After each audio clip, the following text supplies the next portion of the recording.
Assalamualaikum warahmatullahi wabarakatuh.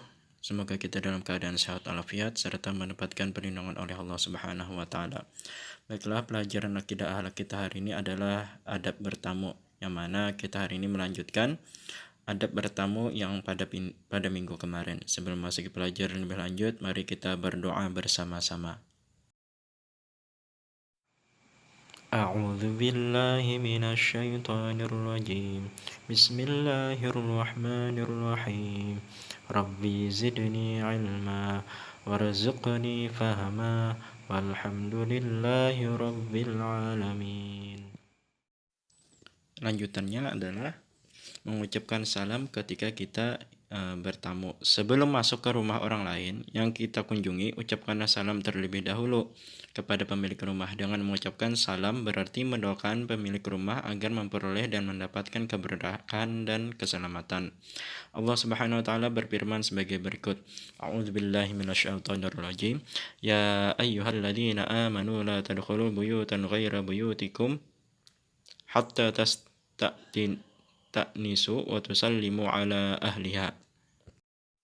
Dzalikum khairul lakum la'allakum tadhakkarun. Yang artinya, wahai orang-orang yang beriman, janganlah kamu masuk ke rumah yang bukan rumahmu sebelum meminta izin dan memberi salam kepada penghuninya. Yang demikian itu lebih baik bagi kamu agar kamu selalu ingat. Nah, jadi salah satu di antara adab bertamu ketika sebelum memasuki rumah atau ketika bertemu dengan seseorang, ucapkanlah salam, karena di dalam salam itu memberikan doa selamat dan keberkahan. Kemudian lagi yang ketiga, minta izin masuk. Meminta izin masuk ke rumah orang lain adalah sesuatu yang harus kita lakukan karena dikhawatirkan pada saat itu tuan rumah sedang beristirahat atau tidak mau diganggu. Dengan meminta izin berarti kita memberi kesempatan kepada tuan rumah untuk berbenah diri sebelum menyambut kita. Jadi di antara kita adab bertamu, sebelum masuk kita minta izin apa kita boleh masuk ke dalam rumah atau belum diizinkan, karena kita kan tidak tahu di dalam keadaan rumah orang yang kita temui itu tersebut apakah sudah siap atau belum. Kemudian apabila keempat, apabila seorang tersebut yang pemilik rumah tadi tidak mengizinkan, maka kita kembali pulang. Jangan memaksakan diri. Jangan sampai kita memaksakan diri sehingga yang punya rumah terasa terganggu atas kehadiran kita. Jangan sampai. Kemudian yang kelima, tidak memandang seluruh ruangan dengan penuh kecurigaan. Jika telah diizinkan masuk untuk bertamu oleh pemilik rumah, masuklah dan duduk di tempat yang sudah disediakan. Jagalah pandangan dari hal-hal yang tidak boleh dilihat, apalagi melihat-lihat, mengintip-ngintip kamar orang, dapur orang, jangan sampai, karena itu di rumah orang itu memiliki privasi dari pemilik rumah tersebut. Bagi kalian sengaja jalan-jalan ke area rumah atau room tour tanpa seizin pemilik rumah, nah itu sangat fatal kesalahannya. Jangan sampai. Pokoknya apabila kita sudah disediakan tempat duduk, maka duduklah, diamlah, dan tunggu tuan rumah memberikan hidangan maupun pembicaraan atau obrolan yang seperlunya. Dan lagi di antara adab bertamu, memakan dan meminum hidangan yang setelah dipersilahkan. Ketika tuan rumah memberikan atau menyuguhkan makanan dan minuman, makan dan minumlah dengan baik setelah dipersilahkan. Jangan mencela makanan dan minuman yang diberikan tuan rumah saat kita bertamu. Nah, hendaklah kita makan dan minum setelah dipersilahkan tuan rumah.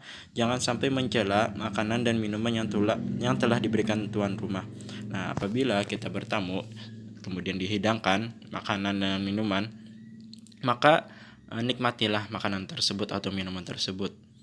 Ya, walaupun misalkan tidak sesuai selera dengan kita, tetap kita makan sebagai penghormatan mereka sudah melayani kita dengan baik dan benar. Jangan sampai kita karena kita tidak suka lalu mencela makanan atau minuman tersebut. Jangan sampai, karena itu dapat menyakiti hati tuan rumah. Nah, mungkin sampai di sini saja pelajaran kita tentang adab bertamu, yang mana adab bertamu yang pastinya dulu ketentuan dalam adab bertamu itu tergantung seberapa dipersilahkannya kita oleh tuan rumah. Dari saat mau masuk pun kita harus izin dan sesuai kehendak tuan rumah. Yang pastinya dulu sebelum masuk ucapkan salam atau ketuk pintu dulu. Kemudian minta izin sebelum masuk, yang pastinya agar tuan rumah bisa berbenah diri atau bersiap diri untuk menerima kita sebagai tamu. Kemudian lagi, apabila tidak diizinkan, lebih baik kita pulang, jangan sampai memaksakan diri untuk bertamu ke rumah orang yang kita akan temui, karena berarti orang yang kita temui tersebut tidak ingin diganggu. Apabila kita memaksakan diri berarti mengganggu. Kemudian lagi, apabila kita sudah di dalam ruangan tuan rumah, jangan sampai kita melihat-lihat atau mencurigakan tempat tuan rumah tersebut. Nah, mungkin sampai di sini saja pelajaran Al-Qidah Halak kelas 5 kita hari ini tentang adab bertamu. Semoga pelajaran hari ini dapat kita amalkan dan menjadi ilmu yang bermanfaat. Tutup, subhanakallah wa bihamdika asyhadu an la ilaha illa anta astaghfiruka wa atubu ilaik. Assalamualaikum warahmatullahi wabarakatuh.